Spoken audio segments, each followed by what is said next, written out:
Assalamualaikum warahmatullahi wabarakatuh. Selamat pagi anak-anak.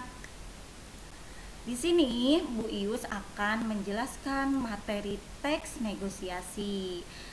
Materi ini sebelumnya sudah kita pelajari. Nah, alangkah baiknya kalian menyimak video pembelajaran yang Bu Ius buat sebagai referensi untuk kalian menghafal.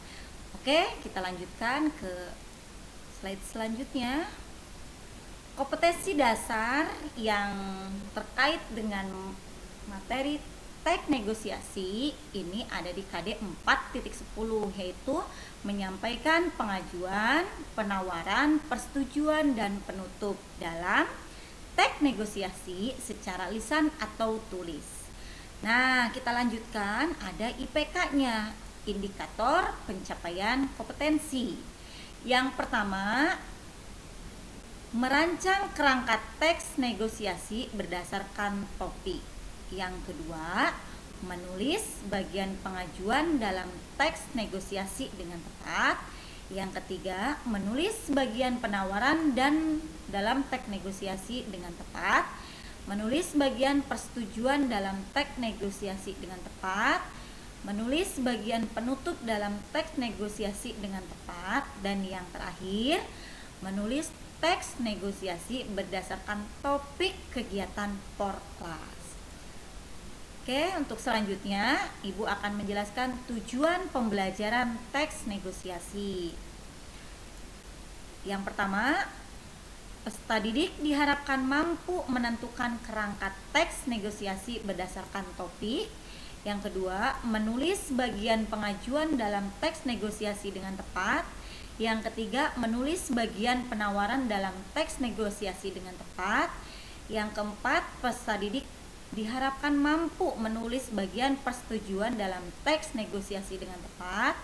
Yang kelima, menulis bagian penutup dalam teks negosiasi dengan tepat. Dan yang terakhir, menulis teks negosiasi berdasarkan topik kegiatan Porklas. Oke, kita lanjut di slide selanjutnya, yaitu pengertian dari teks negosiasi. Pengertiannya adalah teks yang berisi interaksi sosial antara satu orang dengan yang lainnya, berfungsi untuk menetapkan keputusan di antara pihak-pihak yang mempunyai kepentingan berbeda. Nah, ini dia pengertian dari teks negosiasi. Diharapkan dalam bernegosiasi itu tidak boleh ada yang saling dirugikan. Antara pihak pertama dan pihak kedua itu sama-sama mencapai satu kesepakatan. Baik, selanjutnya yaitu tujuan teks negosiasi. Di dalam bernegosiasi tentu ada hal yang kita tuju. Yang pertama, mencapai kesepakatan kedua belah pihak. Nah, tadi yang sudah Ibu sebutkan bahwa pihak satu dan kedua tidak boleh dirugikan. Yang kedua, mencapai penyelesaian atau jalan keluar dalam masalah yang dihadapi secara bersama. Nah, keputusan ini harus disepakati oleh kedua belah pihak. Dan yang terakhir, tujuan bernegosiasi adalah mencapai kondisi saling menguntungkan dan tidak ada yang dirugikan atau win-win solution. Untuk selanjutnya, ada struktur teks negosiasi yang perlu diperhatikan oleh kita semua. Yang pertama, ada pembukaan. Yang kedua, ada isi. Dan yang ketiga, ada penutup. Ini struktur negosiasi umum. Ada juga struktur negosiasi secara khusus atau lengkap. Struktur teks negosiasi secara kompleks ada orientasi, ada pengajuan, penawaran, persetujuan, penutup. Nah, kelima struktur ini termasuk ke dalam struktur kompleks negosiasi. Selanjutnya, di sini ada ciri kebahasaan. Ciri kebahasaan yang bisa kita perhatikan dalam slide ini, yang pertama adalah berisi pasangan tuturan, memiliki bahasa sopan dan santun, dan yang terakhir adalah terdapat bahasa untuk membujuk sesuatu atau ungkapan persuasif. Selanjutnya ada kaidah kebahasaan secara kompleks teks negosiasi. Yang pertama, tidak menyajikan lebih dari 3 argumen dalam satu waktu.